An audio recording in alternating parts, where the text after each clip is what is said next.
Hello everyone, I am Xian Shuai. This is a joint work with some collaborators and my advisor, Professor Guo Liangxin. Recent years, thanks to the breakthrough on deep learning, we have seen major progress in many computer vision tasks, including visual recognition, object detection, object tracking, and scene segmentation. These tasks are mainly based on images or videos taken from RGB cameras. A key advantage of the camera is its high resolution. However, cameras do not work well in many real-world environments, especially when the illumination condition is poor or there exists fog or smog. As a result, existing computer vision algorithms may not achieve good performance. In addition, it's a well-known issue that current vision algorithms are data-hungry, requiring tremendous data for training. To improve the accuracy, we often need to collect data from various scenarios, which is labor-intensive. One of the emerging sensing technologies that can address this issue is millimeter wave radar. They are robust to different environments, including the poor illumination and bad weather. The sensing range of radars can also go beyond 50 meters. Besides, they are getting more and more affordable. As a result, millimeter wave radar are getting increasingly popular in applications like autonomous driving, traffic monitoring, and also indoor applications including people counting and residence occupancy sensing. But millimeter wave radars also have critical shortcomings. In particular, the output point cloud are sparse and noisy because of multipath effects and low angular resolution. As you can see from these two figures, the radar can only give the approximate location of the two targets and fail to separate them, while the object detector manages to detect the two nearby targets using the RGB camera. In summary, the sensing capabilities of radars and cameras are actually complementary to each other. Based on this observation, it's necessary to fuse them. We reviewed the existing deep learning-based approaches on radar and camera fusion. They usually follow an end-to-end training strategy, where the labeled image and radar data are directly fed into the network in pairs. This kind of approaches have two drawbacks. First, as we know, the image feature extraction requires a lot of data for training.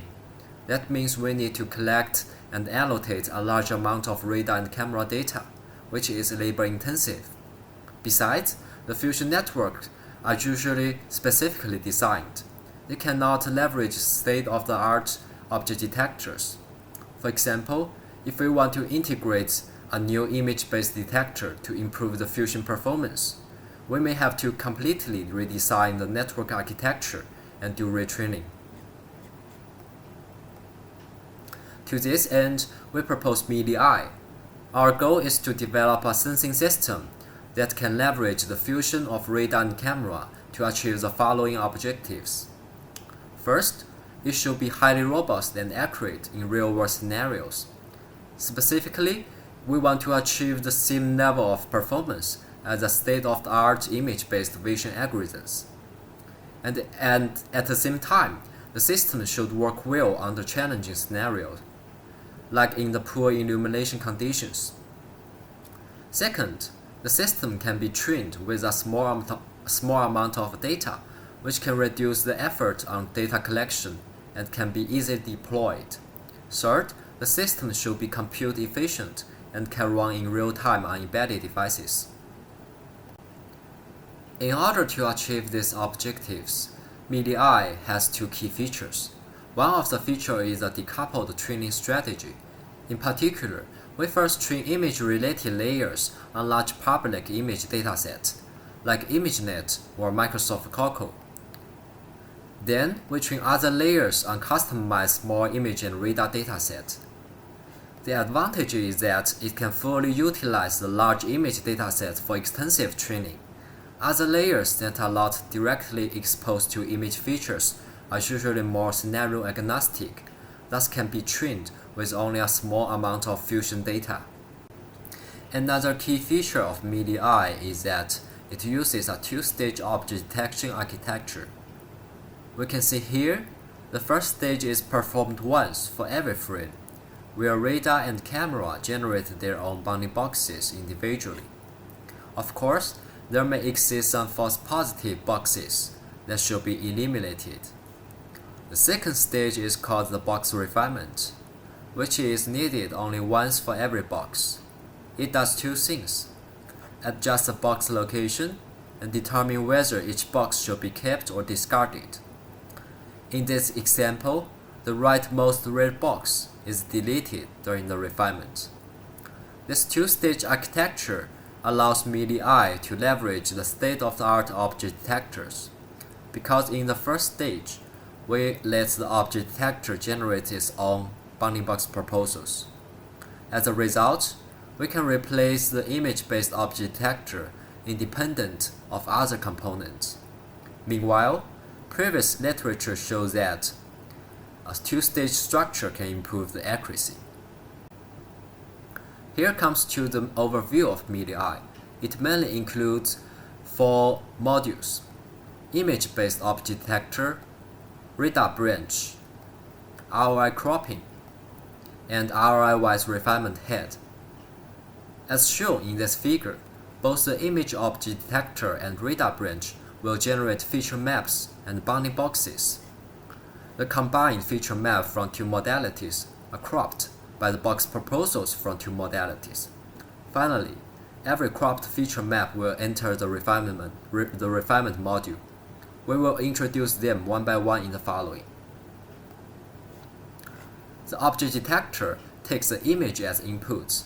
The image first ascends into the backbone neural network for feature extraction. Then, a detection head is used to generate the final bounding boxes. Both the internal feature maps and the final result are utilized later. It's worth noting that most object detectors, including ULO and SSD, follows this structure. That means our system is highly compatible to current object detectors and can continue to take advantage of the progress in detection models. Similar to the image-based object detector, the output of the radar branch also includes feature maps and 2D bounding boxes. In order to handle the unstructured point cloud data, we first map the point cloud from 3D to 2D coordinates and calculate a 3-channel heat map consisting of information of the point cloud about the density, depth, and the mean velocity. Then this heat map is sent to a 3-layer CNN for feature extraction. Regarding the 2D bounding box generation, we first cluster the point cloud using dbScan. For every cluster, an approximate 3D box can be estimated. Unfortunately, some noise are also clustered as boxes. To delete these false positive boxes, which flickers among frames, we utilize the temporal information. Specifically, we perform box association between adjacent frames and apply a Kalman filter. After these steps, we obtain 3D bounding boxes, which are subsequently projected into 2D. After getting the feature maps and the bounding boxes from both modalities, the next step is ROI cropping. It crops the big global feature map according to the position and generates a small 7x7 feature maps for every ROI. Those small feature maps contain local information and will be sent into the ROI-wise refinement module for further processing. The ROI-wise refinement module does 2 things: adjust the box position and determine whether to keep or discard the box. To adjust the box position of every box, a region CNN subnet is applied here. It also acts as a middle module to provide local image features for the fusion module and the ensemble module. The fusion module fuses the local image features and the local radar features. It can comprehensively consider likelihood that whether the box includes a positive sample by adding the confidence scores from two modalities and applying a sigmoid function on it. Finally, the ensemble module in turn uses the result from the image-based object detector. It acts like a double insurance of the multimodality fusion. It will output the final decision to keep or discard the ROI. In our implementation, the training includes 3 stages. The first and the second stage train all image-related layers, including image-based object detector and the RCNN module. They are trained on large public image datasets like Coco and Xdark. The third stage trains all other modules on customized radar and camera datasets, which is relatively in small scale. We build a testbed by integrating a camera and an off-the-shelf radar on a fixed platform, which is shown here. Our collected dataset has around 1,300 frames. We use our dataset in a 5-fold manner, where 4 folds are used for training and the remaining 1 fold is used for testing, and this process is repeated for 5 times. Here are 2 example images of our dataset. Our collected data includes both ordinary light conditions and low light conditions, and includes 7 different places. Alright, we are now ready to talk about the evaluation. For metrics, we adopt IOU, the intersection of a union, to determine whether the detected box is true or false. If the IOU between the detected box and the ground truth is larger than a threshold theta, the box is regarded as a correct one, also called the true positive, otherwise the false positive. If we fail to detect the target, we note it as a false negative. Based on them, we can further calculate the recall and the precision. Recall is a true positive over a true positive plus false negative. Precision is a true positive over the true positive plus false positive. Finally, we got the mean average precision, which called MAP in short, a widely used evaluation metric in object detection. MAP is equal to the area under the precision recall curve. Higher the MAP, more accurate the detection result will be. For baselines, we adopt naive diffusion, which has been introduced in previous slides. It follows an end-to-end training strategy. Also, we compare our method with image-only object detection approach, the tiny YOLO V3. We report the results under different illuminations and different confidence threshold. Okay, in ordinary light, milliEye achieves slightly better performance than YOLO, while in low light conditions, the improvement is more prominent with the help of radar. An interesting result is that the naive diffusion approach performs very badly. This is because that our customized dataset is not in large scale, so layers that handle the image feature extraction cannot be trained well, as these layers are very data hungry. We also conduct experiments when using SSD as object detector, and we achieve similar results. We will skip the details here, which can be found in our paper. Now, we are going to see how 2 sensors respond to different environments. In ordinary light, camera is expected to dominate the detection, while the radar should be playing a supporting role. In low light condition, radar should become more important. Our experiments exactly confirm this expectation. In particular, for positive samples, the confidence scores from the radar keep stable, regardless of the light conditions, while the confidence scores from the camera decrease a lot from the ordinary light to low light condition. Both radars and cameras are good at suppressing the negative samples, which is good. We also test the robustness of our system by putting it in very challenging dark scenarios. We find that milliEye outperforms the YOLO by a large margin under different confidence thresholds. In this example, the white boxes are ground truth boxes, and the yellow ones are detected boxes. We can see they are very close to each other. Regarding the overhead, we can find the extra flops and the number of parameters caused by milliEye are very small. They are around 1 order of magnitude smaller than those of tiny YOLO V3, a very compact image-based object detector. We also test the practical runtime latency on both embedded devices and PC.